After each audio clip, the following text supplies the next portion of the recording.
Hype তৈরি করতে তিনি একাই যথেষ্ট, সেটাই আরো একবার যেন প্রমাণ করলেন ঢাকায় সুপারস্টার শাকিব খান। আসন্ন ঈদুল আজহাকে সামনে রেখে তার বহুল প্রতীক্ষিত সিনেমা রকস্টারের ৮০ সেকেন্ডের টিজার প্রকাশের পরই সোশ্যাল মিডিয়া রীতিমতো সরগরম। মঙ্গলবার ৫ই মে সন্ধ্যা ৭টায় পূর্ব ঘোষিত সময়ে নিজের অফিসিয়াল প্ল্যাটফর্মে রকস্টারের টিজারটির প্রকাশ করেন শাকিব খান। প্রকাশের প্রায় ৩০ মিনিটের মধ্যেই টিজারটি দেখে ফেলেন প্রায় ৪.৫ লাখ দর্শক। একই সময়ে শুধু ফেসবুকে প্রায় ৫০,০০০ রিয়াকশন এবং প্রায় ৮০,০০০ শেয়ার, যা থেকে সহজেই অনুমান করা যায় রকস্টার নিয়ে দর্শকদের আগ্রহের মাত্রা। মিউজিক মানে শুধু অ্যাকুস্টিক না, sometimes it's more than life. টিজারের শুরুতেই একটি সংলাপ দর্শকদের কৌতূহলী করে তোলে।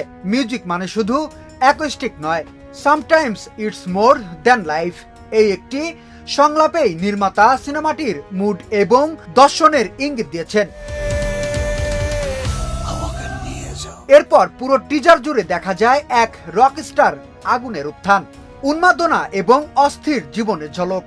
বিশাল কনসার্ট, হাজারো ভক্তের উচ্ছ্বাস, আন্তর্জাতিক পর্যায়ের জনপ্রিয়তা, ম্যাগাজিনের কাভার স্টোরি, অ্যালবাম ঘিরে দর্শকদের হিড়িক, সব মিলিয়ে এক গ্ল্যামার্স কিন্তু আগুনের তীব্র গতির জীবনচিত্র ফুটে উঠেছে।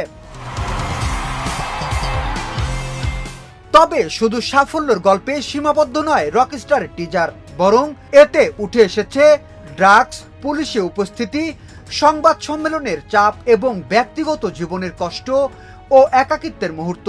মনে করা হচ্ছে গল্পটি শুধু একজন তারকার উত্থান নয়, বরং তার ভেতরের সংগ্রামকেও তুলে ধরবে। বিশেষ করে টিজারের শেষ দৃশ্যটি আলাদা করে নজর কাড়ে।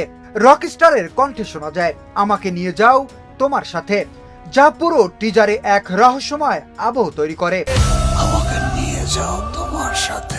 টিজারটি শেয়ার করে শাকিব খান লিখেছেন, একটা ঝড় অনেকদিন ধরে পথ খুঁজছিল, এবার সে আসছে পর্দা কাঁপাতে, যা ভক্তদের উন্মাদনা যেন আরো বাড়িয়ে দিয়েছে। আজমান রুশো পরিচালিত সান মোশন পিকচার্স লিমিটেডের এই সিনেমাটির এক্সক্লুসিভ স্ট্রিমিং পার্টনার চরকি। এতে শাকিব খানের বিপরীতে অভিনয় করছেন সাবিলা নূর, পাশাপাশি গুরুত্বপূর্ণ চরিত্রে আছেন তানজিয়া জামান মিথিলা। বিনোদন ডেস্ক, শোবিজ 24।